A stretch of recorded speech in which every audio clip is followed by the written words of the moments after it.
Welcome, listeners, to the Mind, Money, Motion podcast with myself, Marie Burns.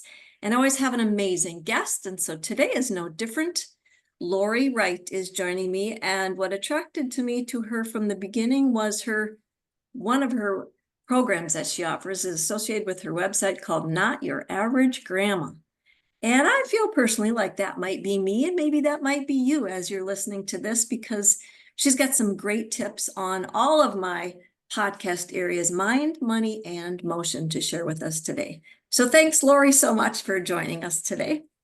Thanks for having me. I had you on my podcast, and so I'm very excited to be on yours. Yes, and that was super extra fun. And I want to share a little bit of your bio with our listeners too, some interesting background. And I will have one question for you related to this one when I'm done sharing this with our listeners. But Laurie Wright, again, our guest today, aka Not Your Average Grandma, identifies herself as a late in life purpose finder. Excuse me, who has a 30 plus year career, excuse me, in corporate America before finding her true passion, now as a certified Master Neurocoach. She has a signature program called the Second Half S.P.A.R.K School and an in-person Get Sparked Live retreat where Laurie helps women ignite a later in life spark by really reconnecting with their authentic self and uncovering what they truly want out of life. So they'll stop wondering, is this it? I can relate. She also has a podcast, which, as you mentioned, I have been privileged to be a guest on, and it's called Living Your Sparked Second Half, where she covers topics that are intended to inspire listeners to live a happier and more fulfilling second half. So I'm anxious to hear some tips for you to share with our listeners today. But from your bio, I have to ask, what is a neuro coach? That's intriguing. Well, it's just a fancy way of saying that I help people get over their subconscious beliefs that we all have them, no matter how much we think we've got it together. We have things that hold us back from the endless possibilities or the limitless potential that is within us. And we all have them. I have them. I went through the certification program. It was a year-long certification, and I learned so much about myself. And I'm a pretty positive person, and I learned I had a lot of baggage. I had a lot of happy childhood, frankly. But yeah, there's a lot of fear inside of us, which shows up as procrastination often, disorganization, uh, and there's voices in our heads. I always say there's a loud party, depending on your personality. But if you're a social person, there's a loud party in your head a lot. And for people who are type A, which there are many of us, it's hard to quiet that party. And until you shut that party up, close the door, and get quiet with yourself, you're not going to find out what's keeping you from that limitless potential, what's keeping you from knowing what's next in life that will light you up. Sure.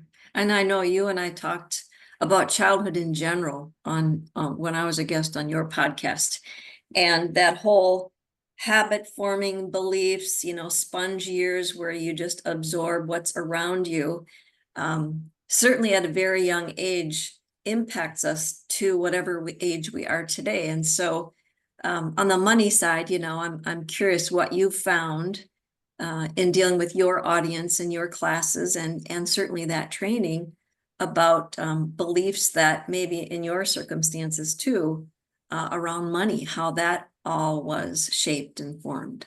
Yeah, that's an interesting question. I know that money is just one of many topics of if you want to say categories of beliefs. Uh, and money is often tied for many around security and this lack of security. So there's people like savers, and they want to they need security, so they're save, and then there's other reasons people spend. I learned more about my money beliefs from my business coach as I was going through I think what I found as a coach is everybody needs a coach. Even a coach needs a coach. And so I got a coach to help me grow my business online and learn about online marketing and such. Mhm. And I got so much more from it because he really had a lot of mindset stuff. Because in order to really put yourself out there and grow a business and be an entrepreneur, you have to get into your head. Mhm. Right. And so I took a couple of money trainings that he did, and one of the things you look for is patterns of behavior that you emulate based on your role models in life. Sure. And not everybody has parents as role models with that, but I did. And my parents were spenders. And guess what? Mm. I'm a spender. My husband even said to me the other day, it's awareness. So much of this is awareness. You can't change yourself overnight, but knowing why you're doing things and what you're doing Mhm. is honestly three-quarters of the battle. Mm. So it's just like, okay, why am I doing this? Questioning when you're doing it, being aware that you're doing it, Mhm. and then trying to enforce habits to counter those behaviors that if they're not helping you, Mhm. limiting beliefs are beliefs that are not serving you. So if you have money beliefs that are holding you back in some way, either overspending or oversaving, and constantly thinking about money, Mhm. fear mongering around money, that's something that's not serving you. So think about when you were a child, the things that were said around you. That's one of the best ways. Uh, and I remember vividly, and we have these little visual memories in our brains. I remember my parents were both teachers. They had gone to graduate school, and my mom became a guidance counselor. My dad became an assistant principal. So they were at the top of the Mhm. salary or Mhm. the income bracket for teachers. Uh, but we they always had it's kind of like government work, that you can't being in the corporate world, it was the sky was the limit. I could get these great big raises and great big bonuses, and sometimes it was crazy. But when you're in government work or state jobs, there's a limit, right? No Mhm. matter how good you are. And so I always felt in a way we were poor, but we were kind of middle income. But my mother always said, we don't have enough money. Mm. My mom always said, we can't afford that. Mhm. And I remember I had gotten a horse for when I was a teenager. I really wanted a horse, and we moved to a house, and we had land, and we could have a horse. But everything was always like, what do they say? Champagne tastes and beer budget. Sure. Everything was like beer budget. Everything was like the low end of the if you're middle income. It was like we had this barn that my dad put together, and he was not a carpenter, and it collapsed. I mean, Oops. it was like a lean-to. So it wasn't any of this nice barn. We had this fence, and it was just this wire that would shock you. It wasn't even a fence that had any substance to it. But anyways, I got my horse, my dream thing. I got a horse. But I remember my mom driving me to the store to get hay and feed for him, and her telling me, we can't afford this. I can't Mm. afford. She was telling me we couldn't afford to feed my horse, Mm. and so we had a horse, and we had a pool in the backyard, and we had 2 acres of property, but it was constant. We don't have enough. We Mm. can't afford this, Mm. and they got paid monthly. Mm. And knowing now as an adult, the pattern was at the end of the month. It was like the last week, and Sure. her fretting and her saying these things. Right. But they spent money like it was going out, like, and they didn't hesitate to buy a new car. My dad wanted a new car. What I figured out is my mom wanted my dad to be happy, and she did the books. He never looked at the books. Mm. She had her ledger, and she was in her bedroom on the weekends doing her ledger. but it didn't matter what money they had, whatever he wanted, she would make sure he would get. Mhm. And so when he died, in fact, suddenly at 72, he just kind of collapsed. They had moved into a new home and not sold their old one. They couldn't sell their old one, so they moved into a new home. So she was carrying two mortgages on Social Security. So they kept spending, Mhm. but she always complained about never having enough money. So as an adult, that's exactly what happened to me is I'm Mhm. a spender. I don't save. I want to get what I want to the point of getting in credit card debt. And so those are the kind of things I had no idea of until I got into my late 50s. And I'm now 65. I just turned 65.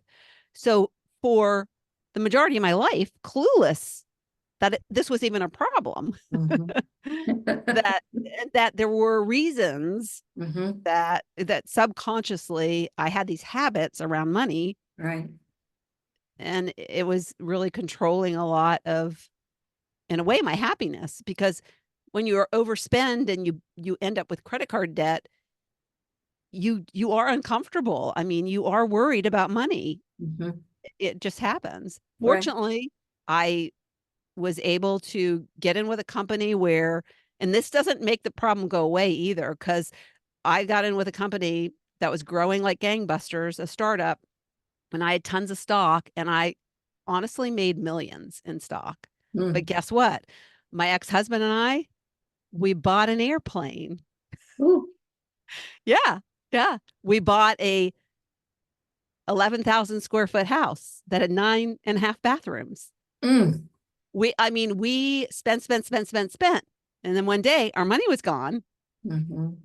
So again, these are all learned behaviors that were, I was really brainwashed, loved my parents, happy. I Mhm. don't want anybody to think this was like my life. I mean, these were just like this moment in time that I remember. But when I was doing these exercises with my business coach, and he was asking us and putting us in the state of Mhm. visualizations and such, Right. going back in time, Mhm. these memories come up. And then Mhm. you start to put the pieces together and you're like, OMG. And I think exactly what you said is until you stop and think about and remember and realize what childhood was like from a money messaging standpoint, and what I think too many women especially end up feeling like is guilty. Even if there's realization, now they're aware, they still feel guilty that today I'm a spender, or I'm not a saver, or whatever that label they give themselves. But for me, I think the biggest wish I have for them is to forgive themselves. They were a child. This was their brain. This was nothing they did on purpose or intentional. Your brain was absorbing. There was no physiological ability to filter to say, all right, that was dysfunctional. That's not a good habit. I'm not going to do that again. There was none of that. And Yeah. it imprinted. So we have Yeah. to And be it's not my aware and then parents. let it go, but try to move forward. Like you said, awareness is 3/4 of the battle. Right. And it's not our parents' fault either, because they No, didn't know any nope, better. nope, nope. Every generation's getting a little bit wiser, I think, as we get a little bit more aware. So that's the good news of all of this. And then you Yes. mentioned visualizing. I'm a huge fan of what you say verbally to yourself, out loud and otherwise. So talk to us a little bit about the importance of I can versus I can't, that belief piece. Yeah. Yeah, well, it's so key, and I'm very thankful the gift that I got from my mother was one of positivity. Pollyanna, the movie that a lot of people that are younger than us might not remember it, but Haley Mills played her, and she was just the happiest, and no matter what, nothing could go wrong in her life.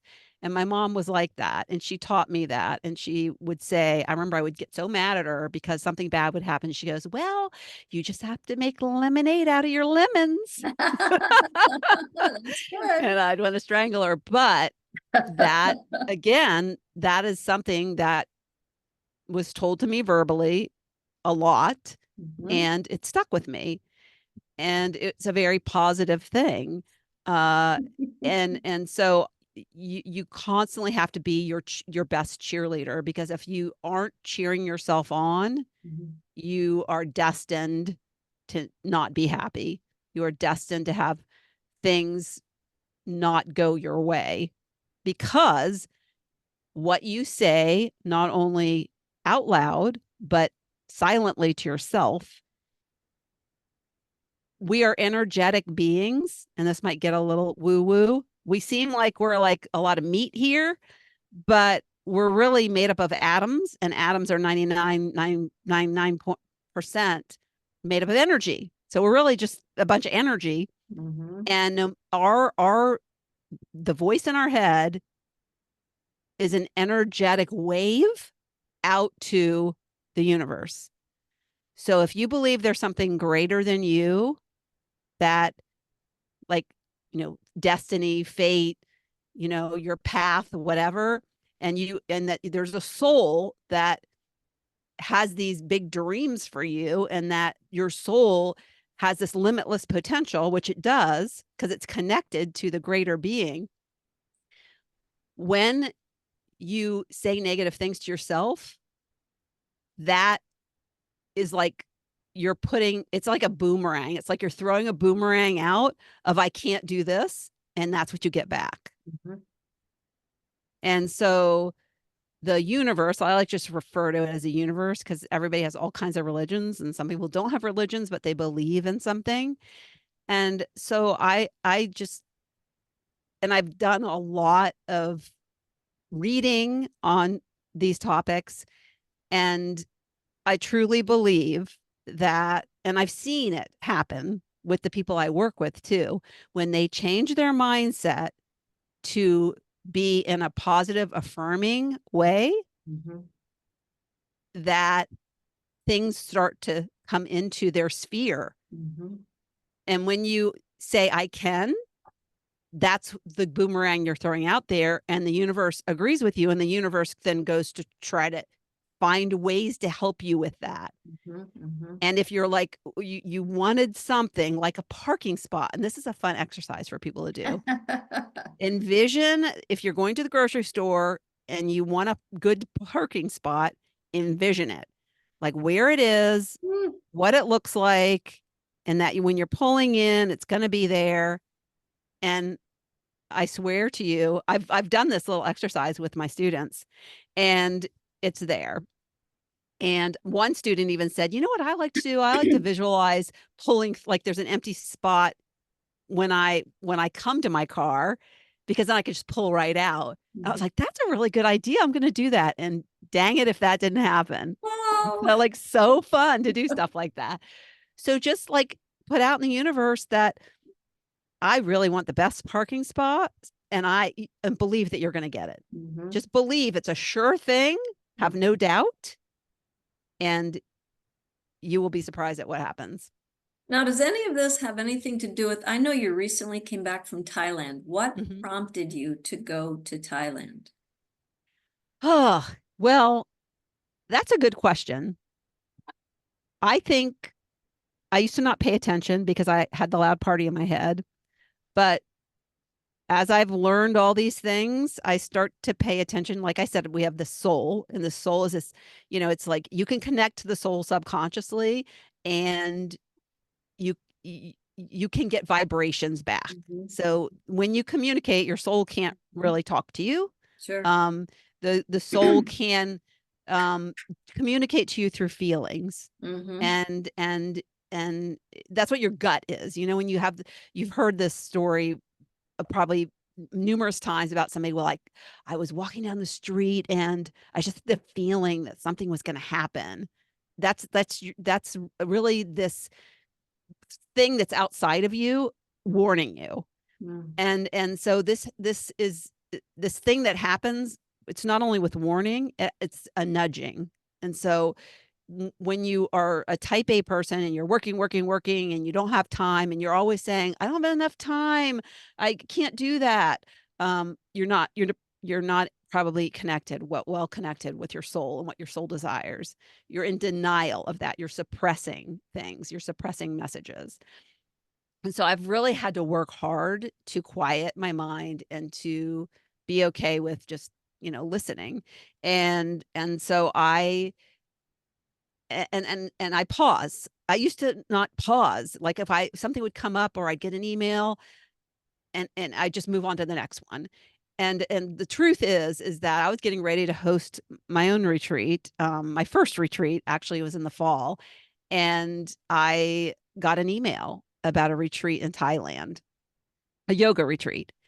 And I never wanted to go to Thailand. It wasn't on my vision board, nothing on my radar.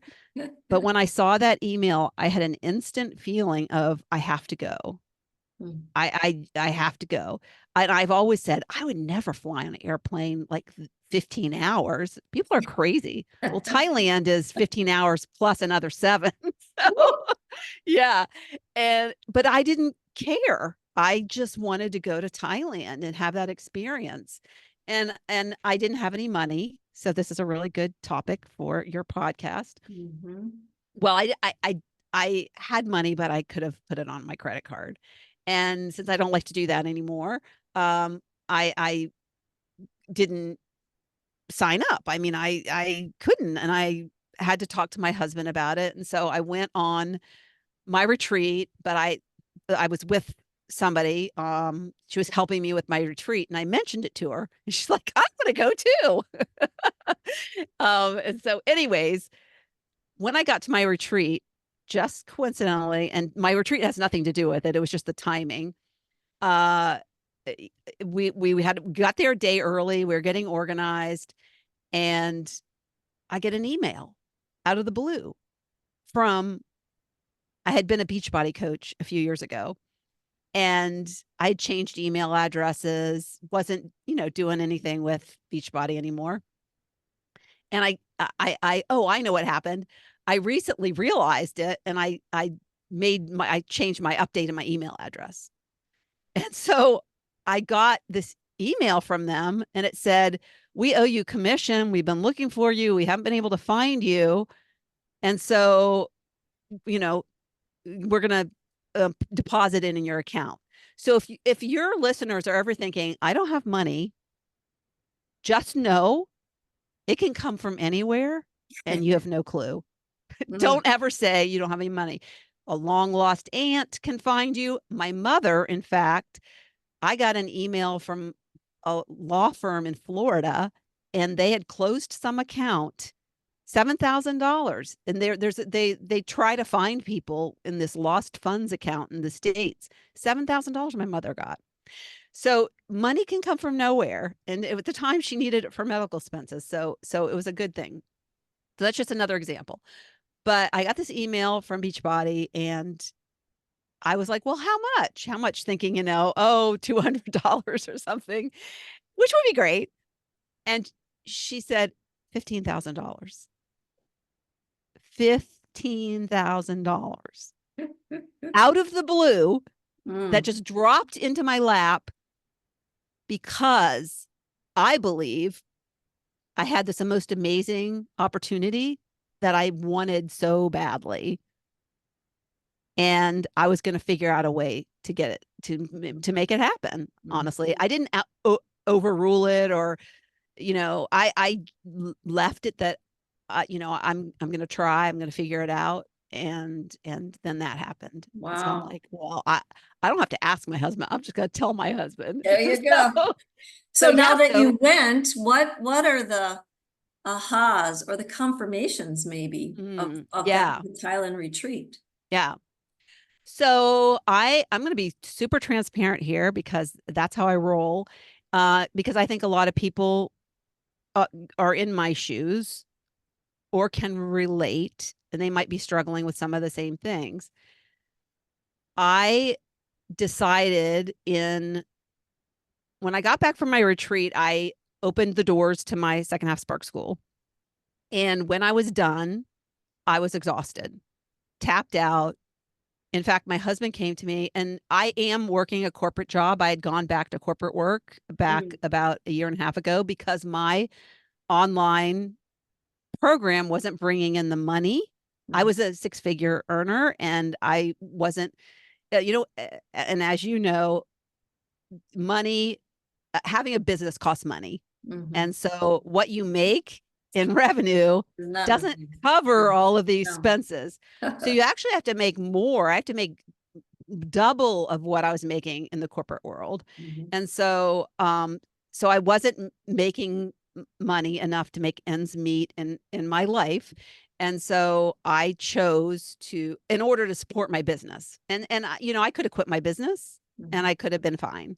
But I wanted to still do my business. And so I thought I'll go back to corporate, it'll help fund my business. And so I made that choice, but I was burning the candle at both ends. I was exhausted and I was tapped out.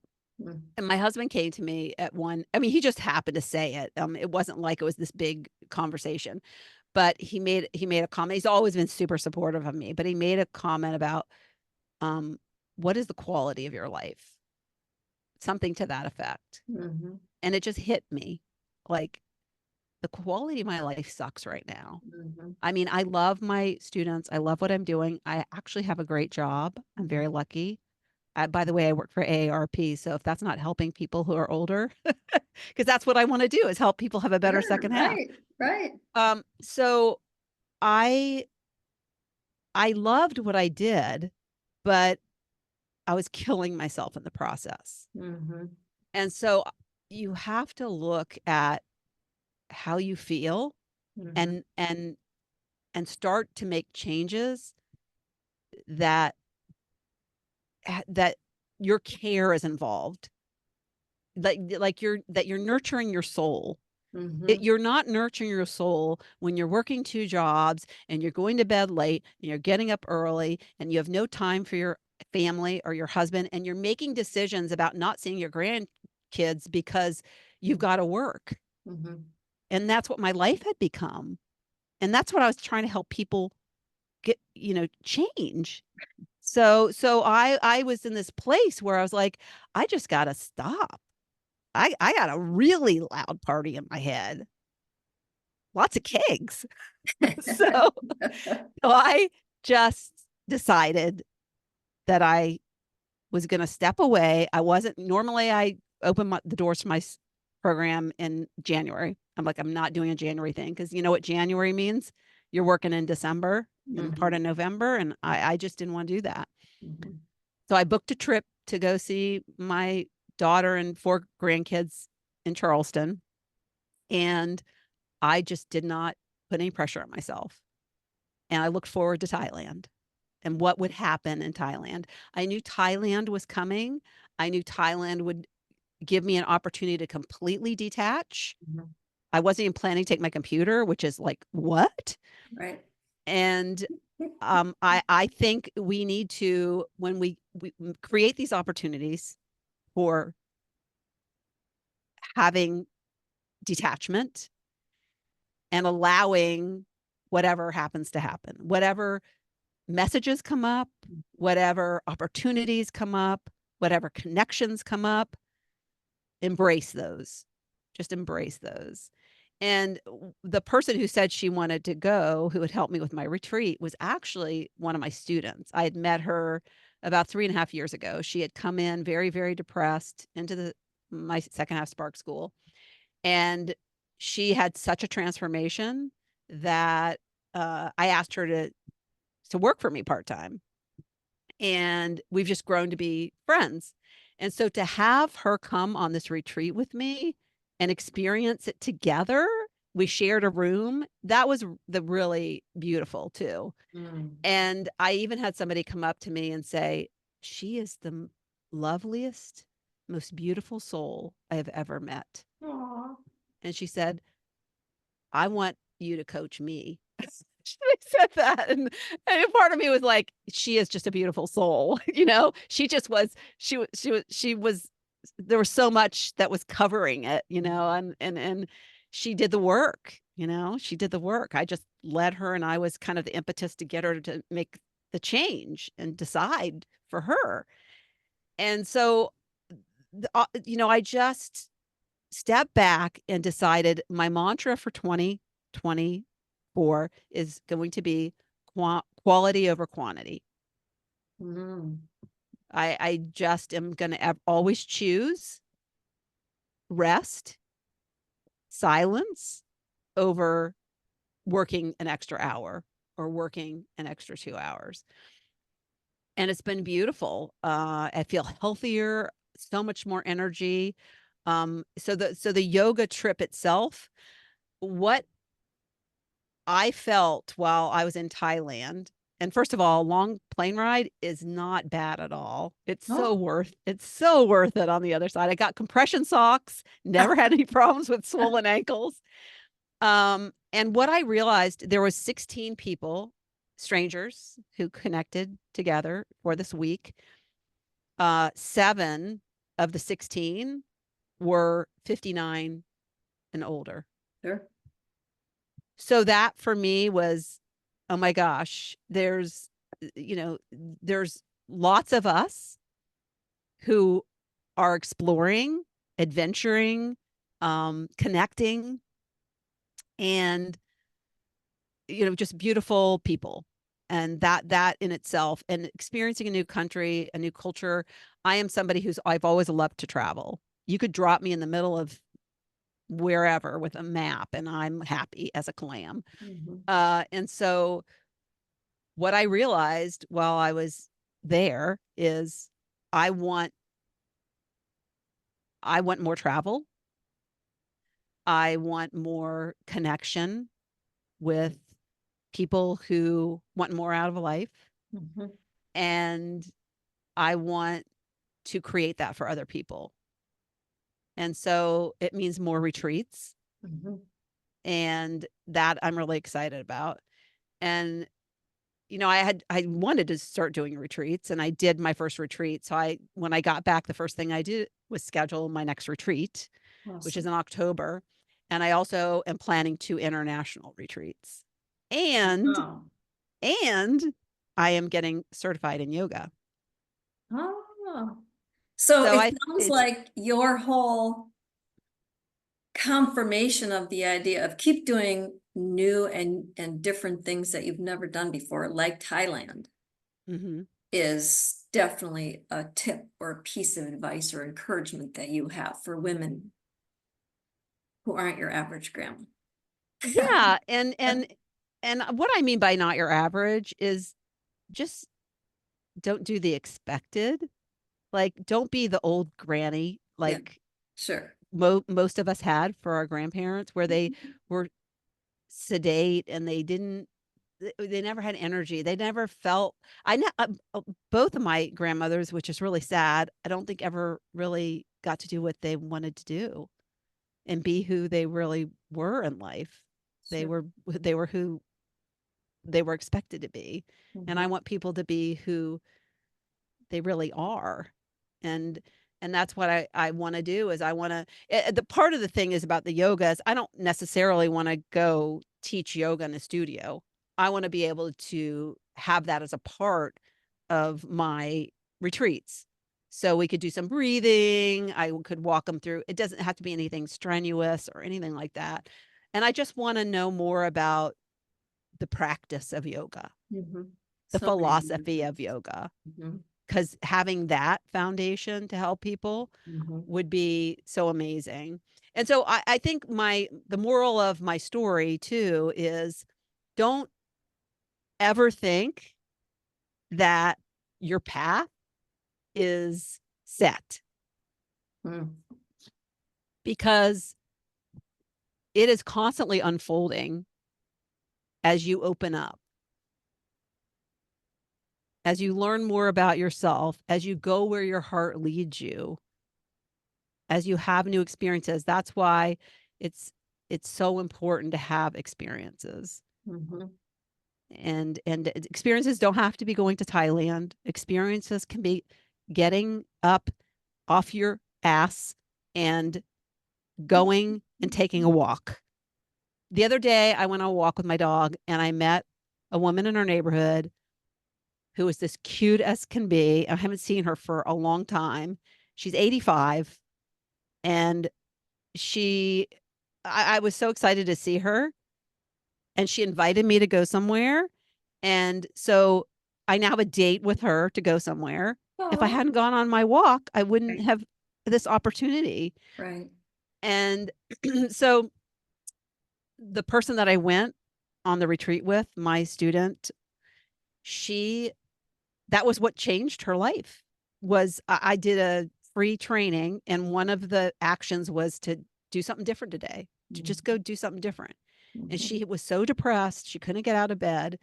She got out of bed, she went outside, she met a neighbor, and that literally changed her life. Wow. Yep, She you got to met be the open to that, right? yeah, yeah. Maybe you have it She had been a happen. teacher. She had been a teacher, Mm-hmm. and she was retired, and she found out the neighbor had a child who was struggling with reading. And so she started tutoring him, Mm-hmm. and he advanced in reading, and then she found out the grandfather couldn't read at all. Mm-hmm. So she was helping the whole family, and it gave her such a value, because ultimately that's what we want. Right, We want to feel valued in life. And so how can you do that? But you can't find that value if you sit around and don't do something new. great. So much here, Lori. I usually summarize three things that I took away out. That's always my goal for my listeners, to hear three messages that are speaking to them, with the hope that you'll act on one of them, because it can be overwhelming to try to bite off more than you can chew at the moment. And so here's my three. I actually have four, to kind of reaffirm what you've been sharing with us. And then I want to end with you telling listeners more about how to connect with you and what some of the opportunities are that you have available. So I think your first point that stuck with me was the awareness is three-fourths of the battle. So starting with an awareness of maybe your childhood and its impact on where you are today.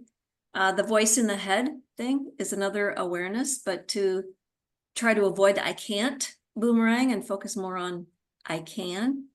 Third one is that whole mantra for this year: quality over quantity. Asking yourself, how is my quality of life? And then the last one, the don't think your path is set, be open to it unfolding, I think is a really maybe perfect one to end on for people. Yeah.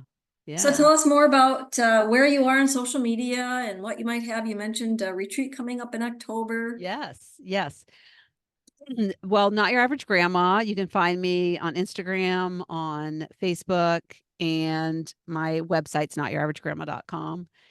And my podcast is Living Your Spark Second Half. Usually I always do an episode a week, and it's often an interview with somebody who is sparked in their second half. So if you are listening and you feel sparked in your second half, then please contact me, because you'd make a great guest. I love to share inspiring stories as examples for other people. And then sometimes I just talk about things that I think would be interesting. Like I shared 12 things that I bought for my trip that I thought would be helpful for people going on a trip. Yeah. So yeah, it's just topics really geared for women in their second half.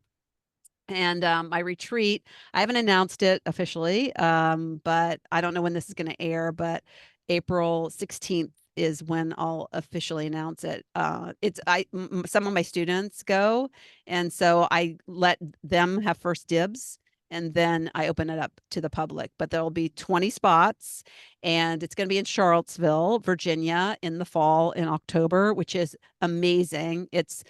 Charlottesville's nestled in the Blue Ridge Mountains, and the fall is brilliant. And the retreat is a combination. I do content. I really go into a lot about the energetic component that I was talking about earlier, and how you can use that to your advantage, and how it's really a discovery of who you really are at your core, Mhm. and coming away after the weekend of feeling pretty rock solid in that, and really feeling lit up about what's next, kind of knowing, having some clue about what lights you up. And there's some we do a few things, like sound healing is one thing we did in my last one, which was an incredible experience for the people. I don't think anybody had done a sound healing before that. I hadn't done one. I'd done meditations and guided visualizations, but not with the bowls. And oh my gosh, we had the most perfect person too. It was incredible. We did a hike. We did some things that I don't group activities I'm not going to share. That's kind of a surprise, but you get a goodie bag with things that you'll use during the retreat and take home and be able to have after you're Awesome. gone from the Awesome. retreat. Well, Yes. we'll have all It's of quite a that contact information and your Mhm. social media connections in the show notes. Thank And you. what I just so appreciate you being with us today. And I know our listeners took away probably way more than one or two or three or four takeaways. But our challenge to you always here at Mind Money Motion is to pick one next action because of what we shared with you today. That's our hope. So thanks for joining us, and we'll look forward to connecting again next time.